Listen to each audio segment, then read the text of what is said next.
Pemirsa, seorang wanita calon pengantin di Bekasi, Jawa Barat menjadi korban tabrak lari. Korban tewas tertabrak truk usai terjatuh dari boncengan motor yang dikendarai oleh calon suaminya sendiri. Sopir truk yang kabur pun dikejar polisi.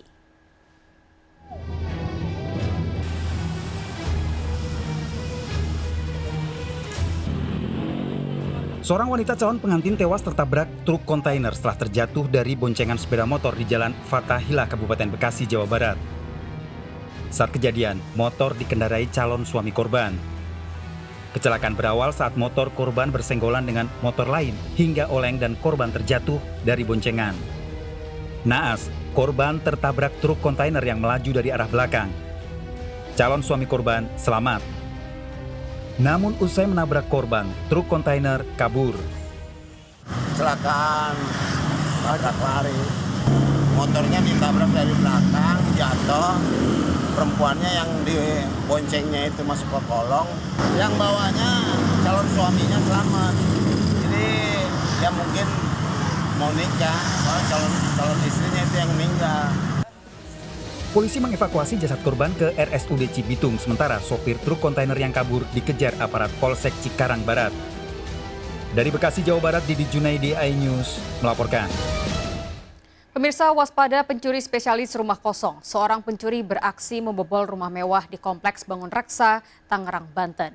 Selain mencuri perhiasan dan surat berharga, pelaku juga membawa kabur mobil korban.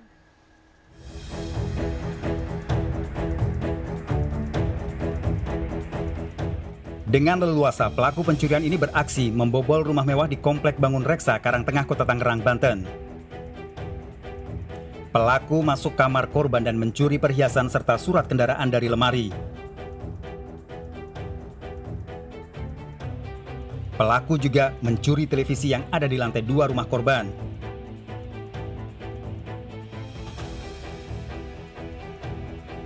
Saat kejadian, rumah sedang kosong ditinggal pergi pemiliknya keluar kota.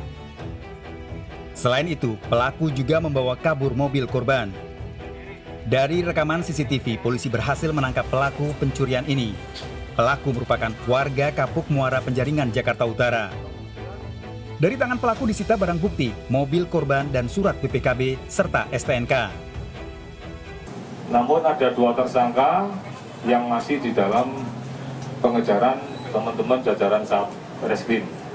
Barang bukti yang bisa kita amankan adalah satu mobil Honda Jazz yang teman-teman bisa lihat di depan, kemudian ada BPKB, kunci mobil. Polisi masih memburu 2 pelaku lain yang terlibat kasus pencurian ini. Dari Tangerang, Banten, Sukron, iNews melaporkan. Pemirsa, pura-pura membeli daging, seorang pria mencuri uang di Pasar Kota Malang, Jawa Timur. Pelaku mengambil uang dari dalam laci saat pedagang menimbang daging. Korban menyadari uangnya hilang saat pelaku meninggalkan daging, berdalih akan menemui istrinya.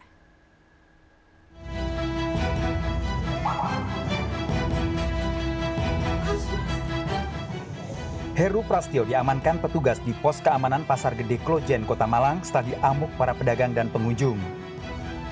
Pria asal Pasuruan, Jawa Timur ini ditangkap pengunjung pasar setelah diteriaki pencuri oleh pedagang daging. Rosidah sebelumnya melayani Heru yang membeli daging di kiosnya.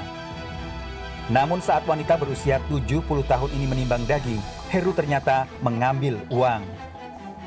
Korban curiga, tiba-tiba Heru pamit akan menemui istrinya sementara daging ditinggal. Mau beli daging, ya tanya harga. 15 kilo bu, sing apik aku. Oh iya, Pak, dapat 1 naik itu, buka. Terus orangnya itu mau manggil istrinya, loh, mau manggil istrinya, kok gak on? Tak buka, gak ada uangnya, lari saya. Tak panggil, mas, kok lari tambahan? Loh, tambah curiga. Lari tak siap no maling. Terus maling berapa uang yang diambil, Bu? Ya kira-kira 3 jutaan itu. Heru mengakui mencuri uang milik Rosidah setelah melihat suasana pasar sepi di awal tahun baru. Heru diamankan ke kantor polisi dengan barang bukti uang 3 juta rupiah dari hasil mencuri. Dari Malang, Jawa Timur, Denny Irwansyah, iNews melaporkan. Pemirsa, komplotan pembobol rumah di Payakumbuh, Sumatera Barat menggunakan hasil curian untuk pesta narkoba.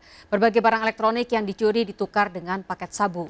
Para pelaku menikmati sabu tak jauh dari rumah korban ditangkap polisi dalam kondisi mabuk.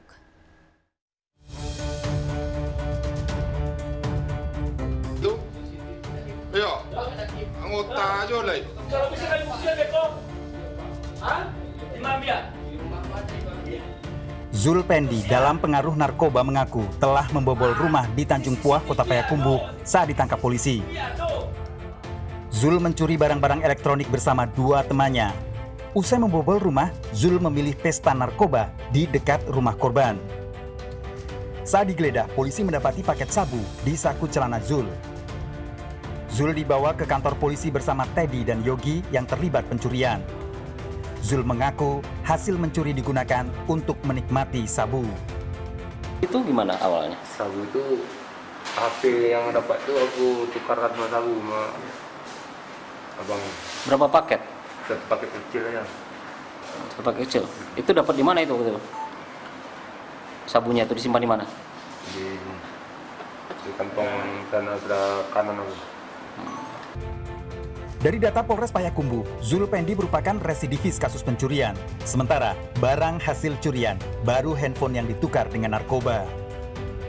Bukti pada saat kita lakukan penggeledahan didapati 2 laptop dan 1 handphone. Cuman pada saat dilakukan penggeledahan didapati 1 bungkus kecil warna putih yang diperkirakan adalah sabu. Ada yang residivis Pak dari ketiganya? Jadi ada salah satu tersangka ini sudah 2 kali keluar masuk penjara ya dengan perkara yang sama.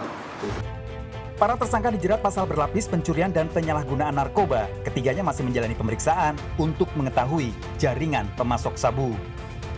Dari Payakumbuh, Sumatera Barat, Agung Sulistyo, iNews melaporkan. Pemirsa, kepergok mencuri getah karet seorang pria tewas dibunuh temannya di Oku, Sumatera Selatan. Pelaku membunuh karena melindungi diri dari serangan senjata korban. Pelaku dan korban bekerja di kebun karet yang sama.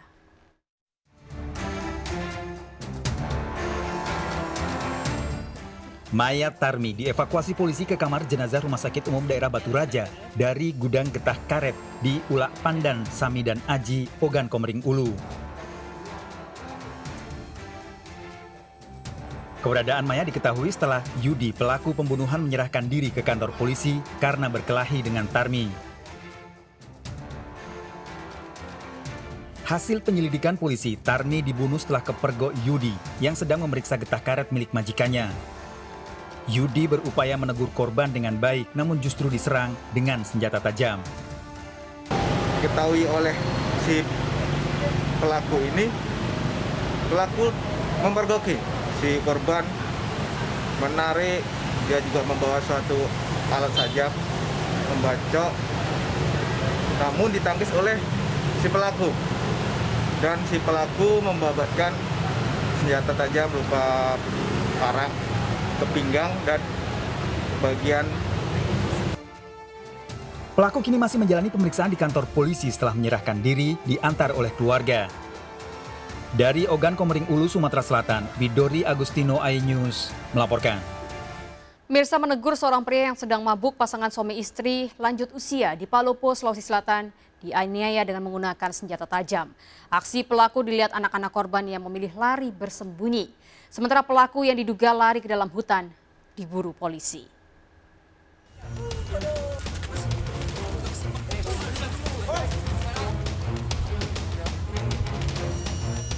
Pasangan suami istri yang sudah lanjut usia warga Wara Selatan Palopo ini meminta pertolongan setelah dianiaya seorang pria dengan senjata tajam.